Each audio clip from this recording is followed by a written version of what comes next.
Well, I'm just going to say a note to our audience here. For anybody who doesn't follow Phil Magness, follow him on Twitter, follow what he does, read his work at AIER, I suggest highly, because you'll see that Phil is a debunker. Like you really do a good job at going in and extracting the truth, or at least trying to get closer to it, and that I think should be what researchers aim to do. Right. But all of these Absolutely. things, these mechanisms of censorship, of self-censorship, and of propaganda are getting in the way of good research. So how does that reflect more broadly in the economic context?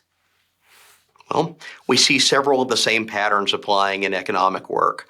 As you mentioned, I do quite a bit of debunking, and that is everything from the White House's webpage claiming that 2 consecutive quarters is not a definition of a recession, even though it's been in economics textbooks for decades. But I do empirical debunking of claims that are made on economic data. I've done quite a bit of work on tax distributions and income distributions and inequality. And well, lo and behold, it turns out that some of the advanced economic work on inequality and its measurement was riddled with statistical errors. It could not be replicated from the published material.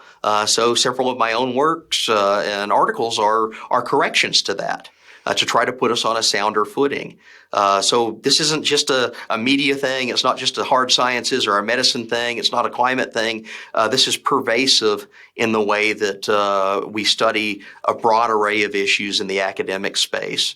And, I will say this from experience that going against the grain, being a fact checker, being a scrutinizer, and I mean like a real fact checker, not some media entity that self-appoints to do that, but someone who actually digs into the data and checks sources.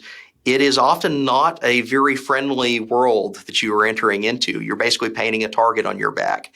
If you discover errors in a prominent economist or a prominent historian, prominent medical official's work, that is basically an invitation for them to attack and demonize you. It doesn't matter how valid your critique is. It doesn't matter if you have airtight evidence that you present, you're going to paint a target on your back. And that is one of the real downsides of the censorship culture we live in, is what it means is it's a very unrewarding world to tell the truth. Or to even just try to scrutinize bad claims and subject them to a higher standard of rigor than they're getting in the public space.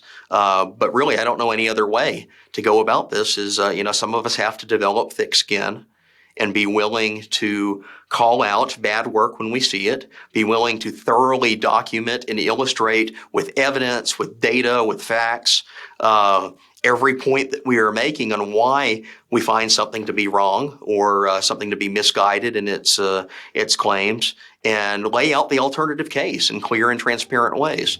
So that's something that I try to do almost every day in my work.